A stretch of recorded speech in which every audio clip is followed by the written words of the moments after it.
retort. I'm not worried, I'll follow reward. You pop my head open like a gun. And pop his head open like a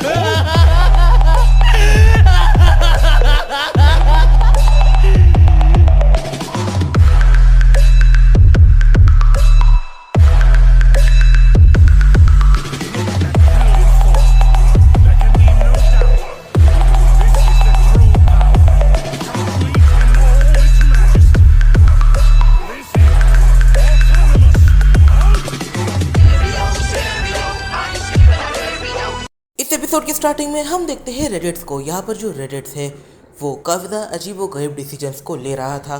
वो हर एक perspective से सोचने लग जाता है कि उसके मॉम डैड यहाँ पर कैसे आए, आखिर यहाँ पर हुआ क्या।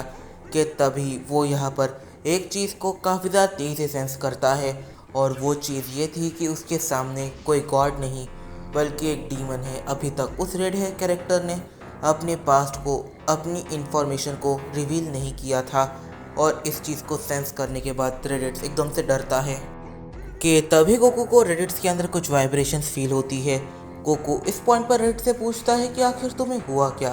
रेडिट्स इस पॉइंट पर हर किसी से कहता है, एक मिनट, अभी हम लोग कुछ भी सेंस नहीं कर रहे हैं, हम लोग एक दूसरे से बात करने में काफ़ी ज़्यादा बिजी हो गए हैं।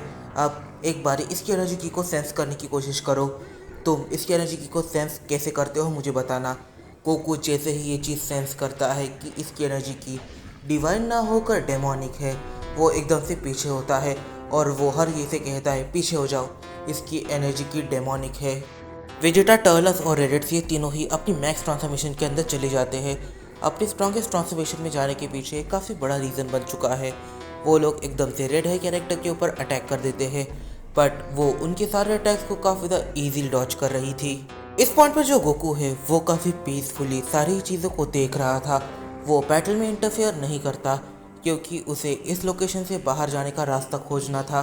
वो चीज़ों को ऑब्जर्व करता है कि तभी एकदम से उसे ऐसा फील होता है कि 4 लोग उसके ऊपर अब अटैक करने वाले हैं, और उसे एक फैन की एनर्जी की सेंस होती है। तभी गोकू एकदम से यहाँ पर हर किसी को आवाज़ लगाता है और कहता है, चलो, मुझे कुछ ऐसा सेंस हो रहा है जो हमें वापस अपने घर ले जा सकता है। और गोकू एकदम से निकल पड़ता है अपनी जर्नी की तरफ, और यहाँ पर सारे ही कैरेक्टर्स उसका पीछा कर रहे थे। रेड हेयर कैरेक्टर समझ नहीं पाती कि हुआ क्या। इस पॉइंट पर जो रेड हेयर कैरेक्टर है वो एकदम से उनके पीछे लग जाती है, बट ये लोग कैसे ना कैसे करके उसके चंगुल से निकलने में कामयाब होते हैं। किसी को भी कुछ भी समझ नहीं आ रहा था कि यहाँ पर क्या हुआ। कि तभी एकदम से कुछ काफ़ी ज़्यादा अजीब क्रिएचर्स उसके ऊपर अटैक कर देते हैं, और ये एक गॉड होता है। ये जो गॉड है वो एकदम से कहता है, तो मैंने डीमंस को बिल्कुल भी एक्सेप्ट नहीं किया है। मैं अपने रेल्म से काफ़ी ज़्यादा दूर हूँ, तुम भी रेल्म से काफ़ी ज़्यादा दूर हो, तो इसका ये मतलब है कि रेल्म के नियम अभी हम पर लागू नहीं होंगे। तो अगर मैं तुम्हारी यहाँ पर जान लेता हूँ तो किसी को भी प्रॉब्लम नहीं होनी चाहिए। ये कहकर वो एकदम से डीमन के ऊपर अटैक करना स्टार्ट कर देता है, पर इस पॉइंट पर रेड हेयर डीमन उसके सारे ही अटैक्स को डॉज करती है। कि तभी वो उस गॉड पर एक अटैक करती है, और यहाँ पर उस गॉड को उस अटैक से फ़र्क नहीं पड़ता। वो बस गॉड को थका रही थी, और यहाँ पर जो गॉड है वो उसे कहता है, तो तुम्हें वाकई में लगता है कि तुम स्पीड के भरोसे मुझसे जीत सकती हो। इस पॉइंट पर एक डीमन और एक गॉड ये दोनों एक दूसरे से लड़ रहे थे। इन दोनों की ये बैटल काफ़ी ज़्यादा डिफरेंट थी, क्योंकि यहाँ पर गॉड अपनी डिवाइन पावर्स का यूज़ कर रहा था और डीमन अपनी डेमोनिक पावर्स का यूज़ कर रही थी।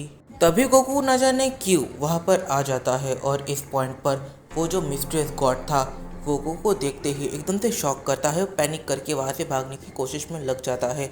गोकू उस गॉड की तरफ देखता है कि तभी वहाँ पर टर्लस, रेडिट्स और वेजिटा इन तीनों की भी एंट्री हो ही जाती है। वो गॉड इन्हें देखकर काफ़ी ज़्यादा डर जाता है और वहाँ से काफ़ी ज़्यादा तेज़ी से भागने की कोशिश करता है। इस पॉइंट पर जो रेडिट्स है वो एकदम से सवाल पूछता है कि यहाँ पर हुआ क्या। इस पॉइंट पर जो रेड हेयर कैरेक्टर है वो रिप्लाई करती है कि वो एक गॉड था, और गॉड और डीमंस के बीच एक काफ़ी पुरानी जंग के अंदर हर किसी को एक दूसरे से जैसे नफरत हो गई। इस रीज़न की वजह से उसने मुझे मारने की कोशिश करी थी, रेडिट्स इस पॉइंट पर कहता है। फिर वो सवाल करता है कि आखिर वो हमें देखने के बाद यहाँ से भाग क्यों गया। वो रेड हेयर कैरेक्टर इस पॉइंट पर चीज़ों को सबको बताने लगती है। वो इस पॉइंट पर कहती है, मिस्टर गोकू, तुम्हारी शक्ल जिसे तुम फादर क्लेम करते हो यानी कि B2 उससे काफ़ी ज़्यादा मेल खाती है, और इस रीज़न की वजह से यहाँ पर सिचुएशन ऐसी है कि तुम्हें देखकर लोग B2 समझ लेंगे और अगर लोगों ने तुम्हें B2 समझ लिया तो उन्हें बस डर ही लगेगा। इस पॉइंट पर गोकू यहाँ पर सवाल करता है कि आखिर मेरे डैड ने यहाँ पर इतने बुरे काम किए हैं। यहाँ पर वो काफ़ी सारी चीज़ों को एक्सप्लेन करती है। वो कहती है कि तुम्हारे डैड यहाँ पर स्ट्रॉन्गेस्ट है और उनकी एनर्जी की हर कोई सेंस करते रहता है, क्योंकि उनकी एनर्जी की पर वो कितना भी रोक लगा ले वो हर जगह पर घूमती ही रहती है। मैं तुम्हारे फादर की एनर्जी की को यहाँ पर भी सेंस कर सकती हूँ। और उनकी स्ट्रेंथ का सबसे बड़ा अंदाज़ा ये है कि उनकी एनर्जी की ये इतनी ज़्यादा स्ट्रांग है कि उसने काफ़ी सारे रेल्म्स को आपस में जोड़ रखा है बस उस एनर्जी की ने।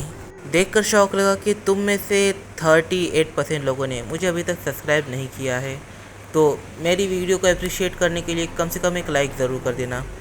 इस पॉइंट पर इस वीडियो में काफ़ी सारे सवाल करके आते हैं, तो इन सारे सवालों का जवाब हम जानेंगे अपने आने वाले कुछ वीडियोस में। तब तक के लिए बाय बाय।